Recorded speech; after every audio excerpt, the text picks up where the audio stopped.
മത്സരത്തിന് മുന്നോടിയായി നടന്ന പ്രീ മാച്ച് പ്രസ് കോൺഫറൻസിൽ അൾജീരിയൻ മാനേജർ പെറ്റ്കോവിച്ച് പറയുന്നുണ്ട്, ലയണൽ മെസ്സിക്കെതിരെ ഞങ്ങൾക്ക് പ്ലാൻ എയും പ്ലാൻ ബിയും ഉണ്ട്.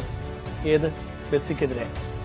ഈ ലോകകപ്പിലെ ട്രയോണ്ട പന്തിന് പ്രത്യേകതകൾ ഒരുപാടുണ്ട്. അത് പന്തിന്റെ വേഗതയും ദിശയുമെല്ലാം കൃത്യമായി രേഖപ്പെടുത്തും. പക്ഷേ മെസ്സിയുടെ കാലിൽ നിന്ന് പുറപ്പെടുന്ന പന്തിന്റെ ദിശ മനസ്സിലാക്കാനുള്ള സാങ്കേതിക വിദ്യ ഇനിയും കണ്ടുപിടിക്കേണ്ടിയിരിക്കുന്നു. നമുക്കറിയാത്ത പല വഴികളിലും ആ പന്ത് നീങ്ങും. നിഗൂഢമായി സഞ്ചരിച്ച് അത് അനായാസം ലക്ഷ്യസ്ഥാനത്ത് എത്തുകയും ചെയ്യും. ആ പന്തിന് വരെ കണ്ടുപിടിക്കാൻ പറ്റിയിട്ടില്ല. പിന്നെയാണ് പെറ്റ്കോവിച്ചിന്. കളിയിലേക്ക് വരാം.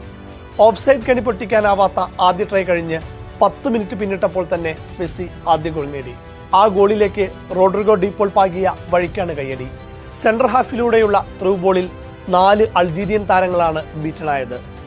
സർവ്വസ്വതന്ത്രനായ മെസ്സിക്ക് മുന്നിൽ 2 അൾജീരിയൻ ഡിഫൻഡേഴ്സ്.